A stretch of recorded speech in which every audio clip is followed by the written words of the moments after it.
చంద్రబాబు మోసగాడని చెప్పి ఈ ప్రపంచానికి తెలుసు. కానీ ఇంత పచ్చి మోసాలు చేస్తా, దగాలు చేస్తా, కుటుంబాల మధ్య చిచ్చు పెడతా ఈ రకంగా చేయడం అనేది భావ్యం కాదు. సరే, కాసేపు నువ్వు అన్నదే నిజం అనుకున్నావు. చంద్రబాబు నాయుడు గారు పచ్చి మోసగాడు అని నువ్వు మాట్లాడుతున్నావు. నిజంగా చంద్రబాబు నాయుడు గారు పచ్చి మోసగాడు అయ్యి ఉంటే ఎందుకు 2014లో చంద్రబాబు నాయుడు గారి చేతి మీద నువ్వు బీఫామ్ తీసుకున్నావు? 5 ఏళ్ళు ఎంపీగా ఎలగబెట్టావు కదా. సరే, చంద్రబాబు నాయుడు గారు పచ్చి మోసగాడని ఇప్పుడు మాట్లాడుతున్నావు కదా. నీకు 2014 నుంచి 2019 వరకు విజయవాడ ఎంపీగా నువ్వు ప్రాతినిధ్యం వహించావు కదా. సరే, నీకు 2014లో నువ్వు టికెట్ తీసుకునేటప్పుడు, బీఫామ్ తీసుకునేటప్పుడు చంద్రబాబు నాయుడు గారు నీకు పచ్చి మోసగాడని తెలియకపోయి, కానీ 5 సంవత్సరాల తర్వాత తెలిసి ఉండాలి కదా చంద్రబాబు నాయుడు గారు పచ్చి మోసగాడు అని. మరి 2019లో ఏ ముఖం పెట్టుకుని చంద్రబాబు నాయుడు గారి దగ్గరికి నువ్వు బీఫామ్ తీసుకున్నావు గారు? నాకు అర్థం కావట్లేదు. ఈ రోజు చంద్రబాబు నాయుడు గారు పచ్చి మోసగాడు అంటున్నావు. నిజంగా చంద్రబాబు నాయుడు గారు పచ్చి మోసగాడు అయి ఉంటే ఈరోజు మీ కుమార్తె కేసీఎన్ శ్వేత గారిని రతన్ టాటా గారి దగ్గర ఉద్యోగం చేస్తుంటే ఎందుకు అక్కడ ఆ ఉద్యోగానికి రిజిగ్నేషన్ ఇప్పించి ఎందుకు నువ్వు విజయవాడలో కార్పొరేటర్ గా ఆవిడతోటి పోటీ చేయించావు? ఆవిడ్ని మేయర్ అభ్యర్థిగా ఎందుకు ప్రకటింపజేశావు? చంద్రబాబు గారు పచ్చి మోసగాడు అని చెప్పొచ్చు కదా.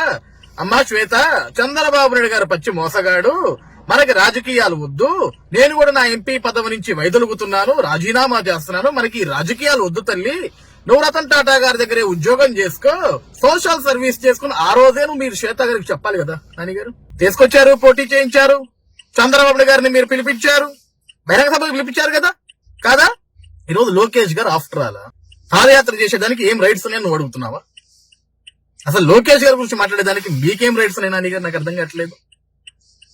ఈరోజు 3132 కిలోమీటర్లు, 97 నియోజకవర్గాలు, 226 రోజులు, లక్షలాది మంది జనంతో అడుగులు వేస్తూ ప్రజల సమస్యలు తెలుసుకుంటూ, వాళ్ళ కష్టాలు తెలుసుకుంటూ, వాళ్ళ కన్నీటిని తెలుసుకుంటూ, వాళ్ళ బాధలు తెలుసుకుంటూ ఈరోజు ఆంధ్రప్రదేశ్ రాష్ట్రంలో నవశకానికి నాంది పలికి ఈ సైకో పరిపాలన తరిమి కొట్టేదానికి ఆంధ్రప్రదేశ్ రాష్ట్రంలో ప్రతి ఒక్క యువతకి ఒక ఉత్తేజాన్ని నింపి మళ్ళీ రానున్నది తెలుగుదేశం పార్టీ, గెలవనున్నది తెలుగుదేశం పార్టీ, మళ్ళీ ఈరోజు చీకట్లో పాలైన ఆంధ్రప్రదేశ్ రాష్ట్రానికి మళ్ళీ మేము ఒక వెలుగునిస్తామని చెప్పేసి ఒక పక్క చంద్రబాబు నాయుడు గారు, మరొక పక్క నారా లోకేష్ గారు ఇద్దరు కూడా ఈ రాష్ట్రం కోసం, ఈ రాష్ట్ర ప్రజానికం కోసం వాళ్ళు తాపత్రయపడుతుంటే, కష్టపడుతుంటే, ఆఫ్టర్ ఆల్ ఒక టికెట్ కోసం, ఎంపీ టికెట్ కోసం ఈరోజు కుటుంబాల మధ్య చిచ్చు పెడుతున్నారు. నువ్వు మాట్లాడుతున్నావు. నీ కుటుంబంతో మాకేంటయ్యా సంబంధం?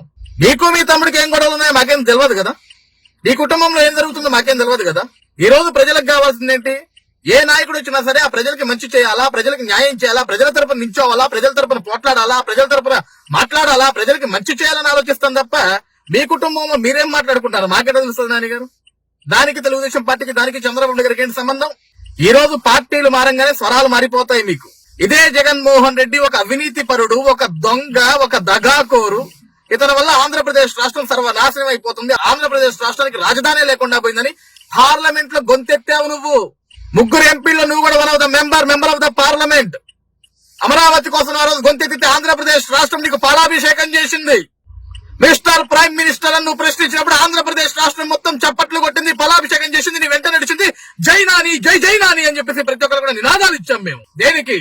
ఆంధ్ర రాష్ట్రం కోసం మాట్లాడావు, ఆంధ్ర రాష్ట్ర భౌతి కోసం మాట్లాడావు, రాష్ట్ర రాజధాని కోసం మాట్లాడావు, సాక్షాత్ ప్రధానమంత్రిని ప్రశ్నించావని కదా. ఏమైపోయిందా నాని ఈ రోజు? ఆఫ్టర్ ఆల్ ఒక టికెట్ కోసం, ఎంపీ టికెట్ కోసం ఈరోజు జగన్మోహన్ రెడ్డి దొంగ అయినా, అవినీతి పరుడైనా, హత్యలు చేసే వ్యక్తి అయినా, కుట్రలు చేసే వ్యక్తి అయినా సరే టికెట్ కోసం ఒక దొంగ చెంతకు చేరి ఈ రోజు ఆంధ్ర రాష్ట్ర ప్రజలు ఎదురు చూస్తున్న వ్యక్తి నారా చంద్రబాబు నాయుడు గారు. అటువంటి ఒక వ్యక్తి నువ్వు తులనాడతావా? ఏకవచనంతో మాట్లాడతావా నాని గారు? ఇది భావ్యమేనా మీకు? ఇది పద్ధతైనా? చదువుకున్నారు కదా సార్, చాలా బాగా చదువుకున్నారు, చాలా బాగా మాట్లాడుతుంటారు మీరు. ఎన్నోసార్లు మేము మిమ్మల్ని కలిసాం, మంచిగా చెప్తుంటారు, ఈ విధంగా ఇలా ఉండాలి, ఇలా ఉండాలని. మాకు బుద్ధులు చెప్పిన మీ బుద్ధి ఏమైపోయింది నాని గారు? పద్ధతి మార్చుకోండి.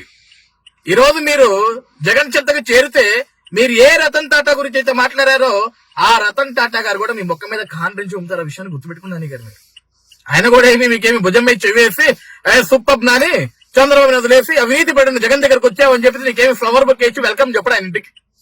ఓకే, ఈ రోజు అర్థమైంది ఏంటంటే, మాకు విజయవాడ ప్రజలకు గాని, రాష్ట్ర ప్రజానికి గాని అర్థమైంది ఏంటంటే, సీట్లు గాని, పదవులు గాని లేకపోతే మీరు ఉండలేరు.